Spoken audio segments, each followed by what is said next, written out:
Hello guys, welcome back to this channel. तो आज मैं शेरनी मूवी को एक्सप्लेन करने वाली हूँ। इस मूवी की शुरुआत में हम कुछ फॉरेस्ट गार्ड को एक जंगल में कैमरे लगाते हुए देखते हैं ताकि वो सभी जानवरों पर नजर रखे और उनकी हरकतों पर भी नजर रख सके। इसके बाद हमें विद्या बालन को दिखाया जाता है जो कि यहाँ की नई अधिकारी बनी होती है। वो यहाँ पर देख रेख करने वाले ऑफिसर से यहाँ पर वाटरिंग बॉल सूखा पड़े रहने की शिकायत कर रही होती है। इसके बाद वो ऑफिसर विद्या से कहता है कि ये सारा काम करने का ठेका जिसके पास है वो एमएलए जीके सिंह का साला है और वो हमारी बात नहीं सुनता और ना ही ठीक से काम करता है। ये सब लोग आपस में बातें कर ही रहे होते हैं कि तभी वहाँ पर एक भालू हो जाता है और काफी मशक्कत करने के बाद ये सब लोग मिलकर उसको यहाँ से भगा देते हैं। इसके बाद जब विद्या यहाँ से जा रही होती है तो ऑफिसर उससे कहता है कि आपसे पहले जो यहाँ का अधिकारी था वो सबको टाइट करके रखता था और वो एकदम सुपरमैन के जैसा था। इसके बाद विद्या ऑफिसर से कहती है कि आप कल मेरे ऑफिस में मनीष ठेकेदार को भेज देना। इसके बाद वो ऑफिसर से पूछती है कि आपको पता है कि अगर वाटरिंग बॉल खाली पड़े रहेंगे तो क्या होगा,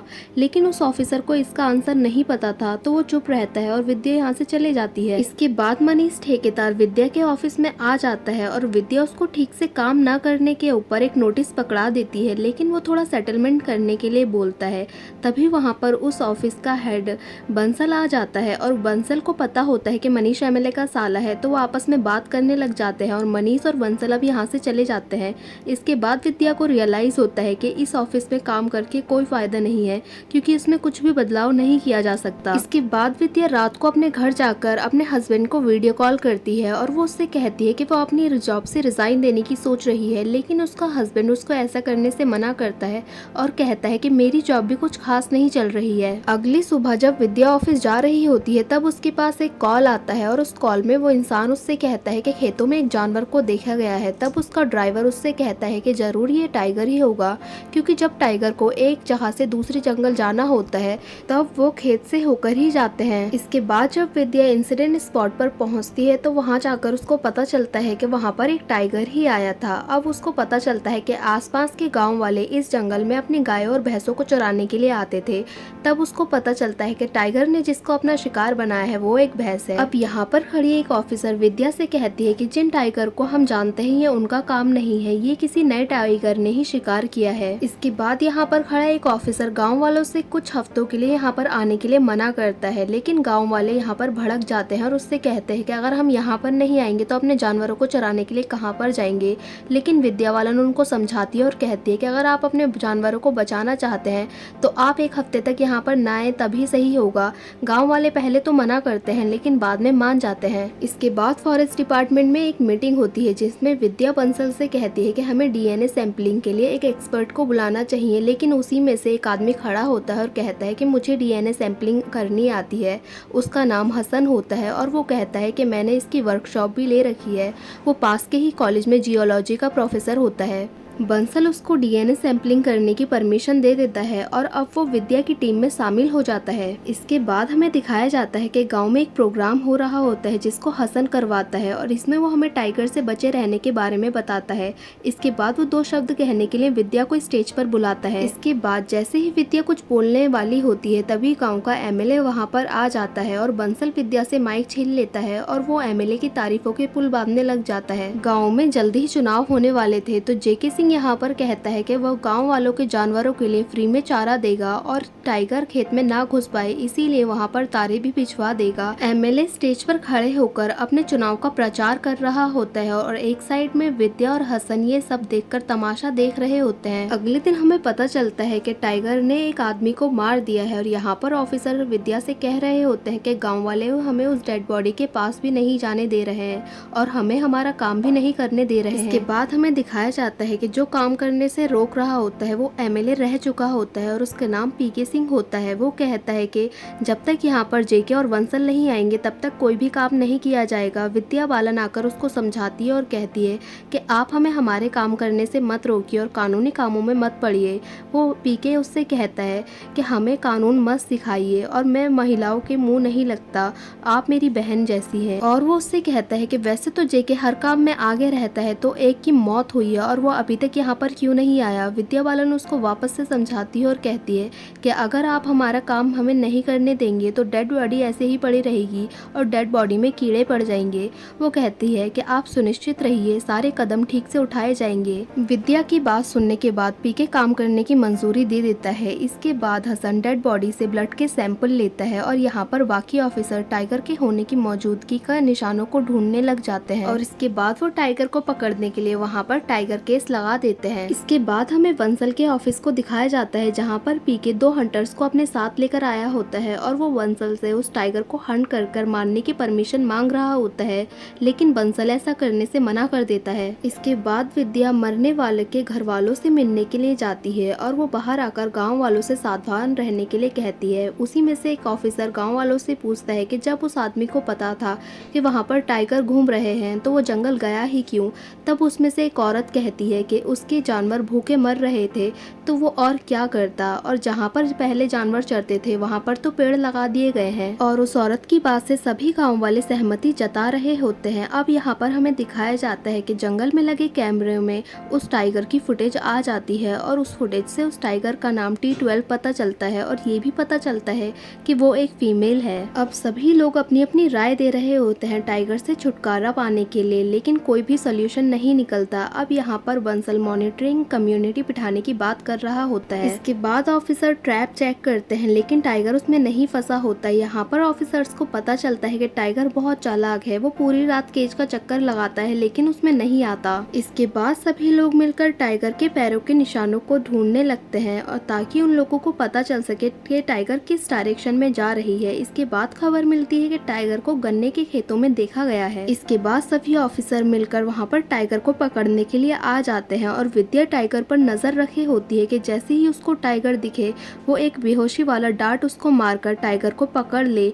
लेकिन जैसे ही टाइगर विद्या को दिखता है तभी वहाँ पर जेके सिंह आ जाता है ट्रैक्टर लेकर और उन सबका शोर सुनकर टाइगर वहाँ से भाग जाता है और विद्या का टाइगर पकड़ने का प्लान फ्लॉप हो जाता है। अब नेक्स्ट डे विद्या उस जमीन को चेक करने के लिए जाती है जहाँ पर पेड़ लगा दिए गए थे। तभी उसकी मुलाकात पिंटू भैया से होती है और पिंटू भैया विद्या से कहते हैं कि तुम्हें टाइगर पकड़ने में मेरी हेल्प लेनी चाहिए, लेकिन विद्या उनसे मना कर देती है क्योंकि उनका प्लान टाइगर को जिंदा पकड़ने का नहीं होता बल्कि अपने टाइगर के मारने के रिकॉर्ड को बढ़ाने का होता है। अगले दिन फॉरेस्ट डिपार्टमेंट में एक प्रोग्राम चल रहा होता है और वहीं पर विद्या की मुलाकात उसके सर नानगिया से होती है और यहाँ पर हमें पता चलता है कि नानगिया सर एक बहुत ही पहुंचे हुए इंसान है और विद्या ने उनसे अपनी लाइफ में काफी कुछ सीखा है। इसके बाद विद्या नानगिया सर का एक सेमिनार अटेंड करने के लिए जाती है कि तभी उसके पास एक कॉल आता है और उसको पता चलता है कि जंगल में टाइगर ने एक और इंसान को मार डाला है। और दूसरी तरफ पीके और उसके लोग गांव वालों को भड़का रहे होते हैं कि फॉरेस्ट डिपार्टमेंट वाले जेके और बंसल से मिले हुए हैं, तभी उनको कोई फर्क नहीं पड़ता है कि कौन मर रहा है और कौन नहीं। अब इसके बाद जैसे ही यहाँ पर फॉरेस्ट डिपार्टमेंट वाले आते हैं गाँव वाले उनसे मारपीट करते हैं और उनकी गाड़ी को भी जला देते हैं। अब ये मुद्दा कोई नॉर्मल मुद्दा नहीं रह गया था बल्कि एक पॉलिटिक्स का मुद्दा बन गया था जिसमें जेके और पीके अपनी पॉलिटिक्स की चालें चल रहे थे। इसके बाद पीके बहुत सारे आदमियों को लेकर फॉरेस्ट डिपार्टमेंट के ऑफिस पहुंच जाता है जहां पर बंसल इन सबको देखकर छुप जाता है, लेकिन पीके उसको ढूंढ लेता है और उसको धमकाने लगता है जिसके डर की वजह से बंसल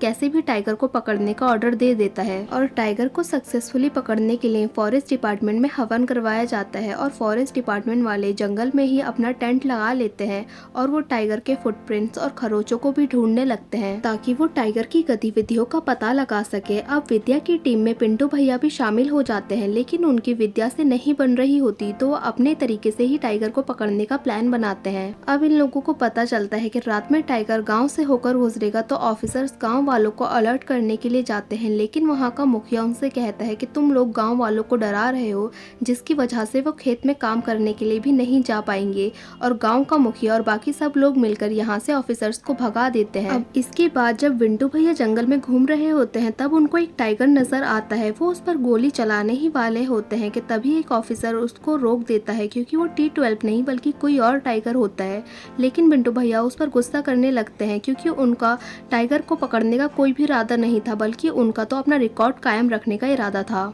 अब हमें दिखाया जाता है कि दोनों नेता जेके और पीके टाइगर को लेकर चुनावी प्रचार प्रसार करने लग जाते हैं। जहाँ पर जेके पिंटू भैया को लेकर प्रसार कर रहा होता है वहीं पर पीके अपने आप को बड़ा दिखाकर और सारे इल्जाम जेके पर लगाकर खुद को ऊपर उठा रहा होता है। अब हमें दिखाते हैं कि विद्या बालन ने गाँव वालों को सिलाई का काम दे दिया होता है और वो उनको सलाह देती है कि जो भी कला आती है वो घर पर रहकर करें और जंगल से दूर रहे। और इसके बाद फॉरेस्ट डिपार्टमेंट वालों को पता चलता है कि टाइगर T12 के 2 बच्चे हैं जिनको वो साथ में लेकर जंगल से आगे बढ़ रही है, जिस पर पिंटू भैया सलाह देते हैं कि हमें टाइगर और उसके बच्चे सभी को मार देना चाहिए, जिस पर विद्या और हसन राजी नहीं होते हैं और इन लोगों के बीच बहस स्टार्ट हो जाती है। अब विद्या नांगिया सर से कहकर और थोड़े सोर्स लगवाकर पिंटू भैया को अपनी टीम से निकलवा देती है। इसके बाद विद्या की फैमिली उससे मिलने के लिए आ जाती है और इसके बाद विद्या को पता चलता है कि टाइगर अपने बच्चों को लेकर नेशनल पार्क जा रही है, जिसके लिए उसे जंगल को पार करना पड़ेगा। उसको पता चलता है कि जंगल को पार करते टाइम बहुत सारे कॉपर माइल्स और बहुत सारे हाईवेज भी पड़ते हैं, जिसकी वजह से टाइगर को जंगल क्रॉस करने में बहुत परेशानी होगी। इसके बाद विद्या की माँ और सास चाहती हैं कि विद्या अब एक बेबी कर ले, लेकिन वो इस बात के लिए राजी नहीं होती है। ये सब लोग डिनर करने के लिए हसन के घर गए होते हैं और ये सब लोग बात कर ही रहे होते हैं कि तभी विद्या के पास एक कॉल आता है और उसको पता चलता है कि एक और मौत हो गई है। अब वो लोग वहाँ पहुँचते ही हैं कि वो देखते हैं कि पीके गाँव वालों को जेके और इन लोगों के खिलाफ भड़का रहा होता है। तभी हसन विद्या से कहता है कि इसको टाइगर ने नहीं बल्कि भालू ने मारा है, लेकिन ये बात गांव वालों को समझाकर कोई भी फायदा नहीं था क्योंकि वो तो पीके की बातों में आ चुके थे। अब वहाँ पर जेके भी आ जाता है। अब वहाँ पर पीके और जेके में बहस स्टार्ट हो जाती है और इंसान की मौत का मुद्दा एकदम साइड हो जाता है और कोई भी उस पर ध्यान नहीं देता। अब नेक्स्ट डे वहाँ पर मंत्री जी आ जाते हैं और पिंटू भैया को ये सारा मामला संभालने के लिए बोलते हैं और नांगिया सर को यहाँ का हेड बना देते हैं। अब विद्या इन सभी लोगों को समझाने की कोशिश करती है कि लास्ट डेथ टाइगर ने की थी, भालू ने नहीं, और कोई भी उसकी बात नहीं सुनता और इतने लोगों में उसकी बात दबकर रह जाती है और न्यूज़ चैनल पर भी टाइगर की न्यूज़ अब आने लगती है और सब लोग डरे हुए होते हैं। अब ये खबर मिलती है कि टाइगर को हाईवे क्रॉस करते टाइम उसके 2 बच्चों के साथ देखा गया है। अब ये खबर सुनते के साथ ही सब लोग टाइगर को ढूंढने के लिए निकल जाते हैं। सुबह से शाम हो जाती है लेकिन वो टाइगर नहीं मिलती, तो नांगिया सर इस ऑपरेशन को रोककर नेक्स्ट डे कंटिन्यू करने का ऑर्डर दे देते हैं। अब ये सब लोग यहाँ से जा रहे होते हैं कि तभी पिंटू भैया के पास 2 आदमी आते हैं और वो कहता है उन्होंने आधे घंटे ही पहले ही उस टाइगर को एक जगह पर देखा है।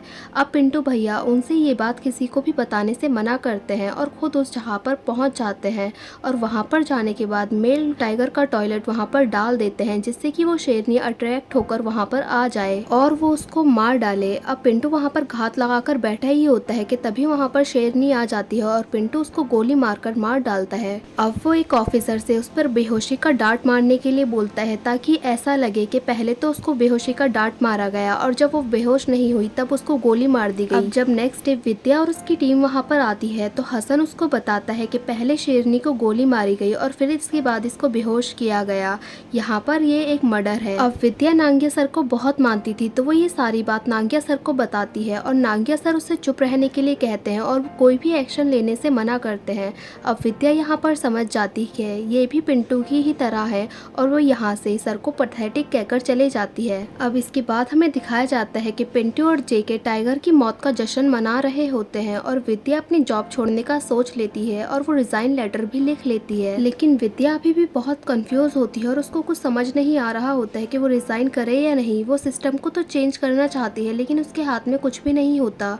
वो ये सारी बातें कॉपर माइल के पास बैठकर सोच ही रही होती है कि तभी उसके पास एक कॉल आता है और वो कहीं जाने लगती है और वो जाते हुए अपना रिजाइन लेटर भी फाड़ देती है। जब वो जंगल पहुंचती है तो उसको वही औरत मिलती है जो कि उसको गांव में मिली थी। अब वो उसको जंगल में कहीं लेकर जाती है और वो उसको कुछ चीज दिखाती है तो विद्या जब उसको देखती है तो वो वही टाइगर के बच्चे होते हैं जिसकी मौत हो गई थी और वो उन बच्चों को देखकर काफी खुश हो जाती है। अब नेक्स्ट सीन में हमें दिखाया जाता है कि फॉरेस्ट ऑफिस में एक नया ऑफिसर आ गया होता है और वो यहाँ पर आकर पूछता है कि यहाँ का ठेकेदार कौन है, तो इसको वही शब्द सुनने के लिए मिलते हैं जो कि विद्या को सुनने के लिए मिले थे और वो यहाँ की खस्ता हालत से रूबरू होता है और यहाँ पर वापस से वही कहानी स्टार्ट हो जाती है। अब हमें विद्या बालन को दिखाया जाता है जिसका ट्रांसफर एक म्यूजियम में कर दिया गया था। म्यूजियम में भी काफी गड़बड़ियाँ होती है और विद्या बालन उसको ठीक करने के लिए लग जाती है और ये मूवी यहीं पर एंड हो जाती है। सो गाइस, अगर आपको ये मूवी अच्छी लगी हो तो लाइक करें, शेयर करें और कमेंट करें और सब्सक्राइब करें इस चैनल को ऐसी ही मजेदार वीडियोस देखने के लिए। और हाँ, बेल आइकन को दबाना ना भूलें। Thank you for watching guys.